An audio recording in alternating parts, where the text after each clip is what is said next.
Sorry, I got interrupted. So I was saying, by the time I was getting to my third trimester, maybe the 8th month, if I don't remember well, I was about 80 kgs. Imagine from 60 kgs to 80.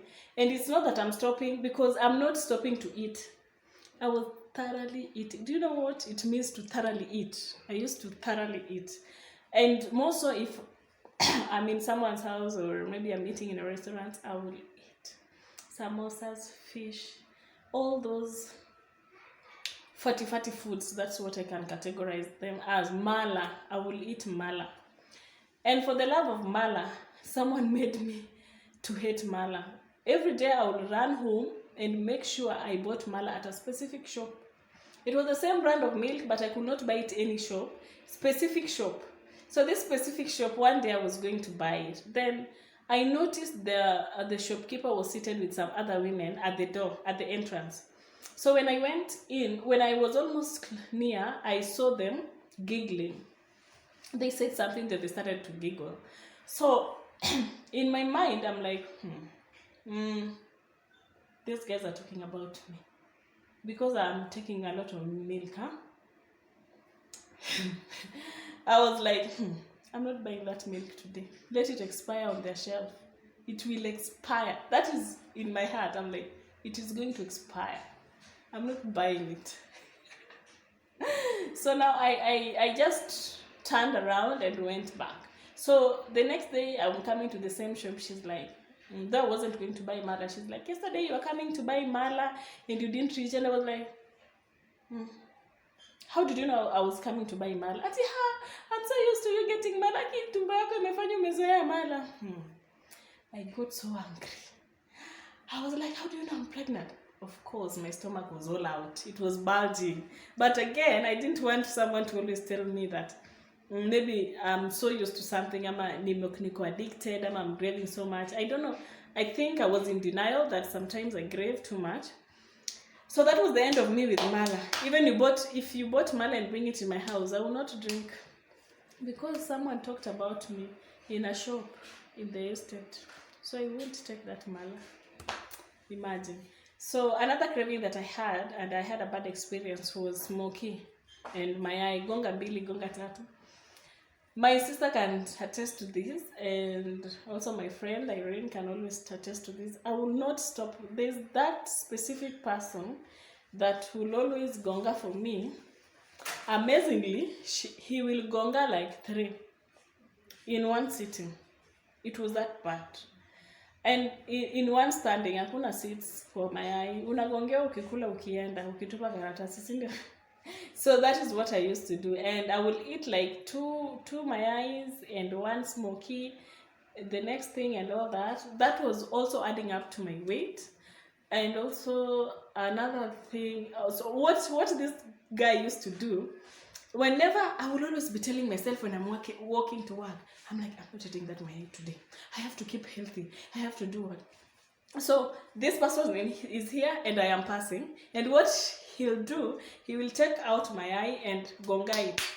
Anajifanya natengenezea mtu. Alikuwa anajua tu, I'm not going to pass that place. So I will pass like, no, I'm not doing that. Then I come back like, sasa. And I will eat an egg or 2, not even an egg. I never ate an egg. I ate eggs. Then smoke. Sometimes I'm so embarrassed to talk about this. So this one day that this guy decided to make bad tomatoes, and unajua venye ile mayai inakuwa imeharibika. So akaitengeneza, akamix na the right the good tomatoes. So sometimes, you know, the smell of bad tomato, it is really bad, especially in kachumbari. So it was done, and when he gave it to me, that was the end of me. Thank you. I really appreciated that guy for doing that, because I was going to die. Eggs, my weight, it was bad. Then I shifted to my Mahindi I went to my Mahindi so I kept on near my estate at the stage. Anytime I will alight, I will go to a certain Maasai guy, buy my Mahindi, eat to my place. So I was so used to this tabia. It was around 3 weeks old. So this guy was so used that any time, be it at 8 p.m, because I think alikuwa nafunganga kazi by 9. So sorry, not corona. So anytime he will pass by, I'll pass by, he will always ask me, nini mazi, ni ya pesa ngapi, and I'll always respond. So this day, I decided I'm not going to eat this. I'm not going to do this. So I alighted, looked right, left, because I wanted to cross the road. Then I started crossing the road. When I'm in the middle of the road, this guy calls me. Ati, madam, unasahau kitu. I panicked. When I panicked, I turned back to go back to him. I thought I dropped something. Imagine, I was almost crushed by a matatu just because of that. I felt so bad.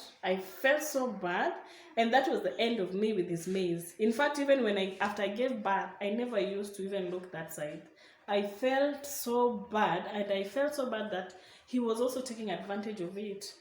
And it feels bad when everyone knows that ukishuka utakuwa unafanya hivi. I don't know if I'm the only one who feels bad, but it doesn't feel right. So that was it. So my third trimester was something also I need to highlight was what really hurt me also was that sometimes my friends will pass me. Imagine adding weight from 60. By the time I was getting married, I was around 58.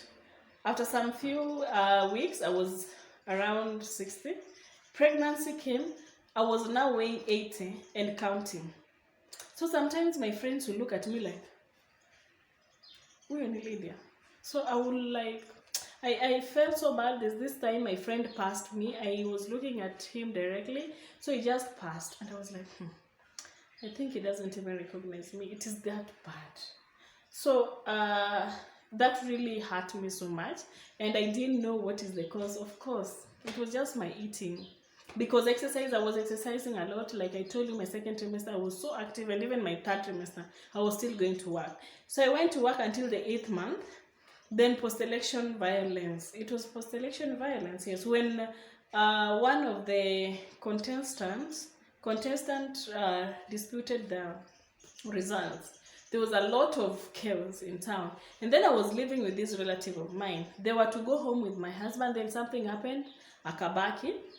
So after that, it took some time before I could trace him. I panicked a lot because he was a young guy. So I really panicked. I kept on calling him. He's not receiving my calls. And then my head started aching. It ached the whole night. And when I woke up the next morning, my face was all swollen. My hands are swollen. My legs are swollen. And I was living with my younger sister. And she was like, you need to go to the hospital. And I was like, I just take some painkillers. This headache is normal with me. I always feel it. So when I take painkillers and rest, I think it's because I didn't sleep last night. I was worried. And I took a nap. It wasn't even subsided. Anytime I woke up, my face was swollen. It kept on swelling. Then I went to the hospital. When I went to the hospital, my BP was bad. My BP was reading, by the time I was to the hospital, my BP was about 190 something / 100 plus or something. And they were saying that was above borderline, something like that. That was the term they were using. Whew.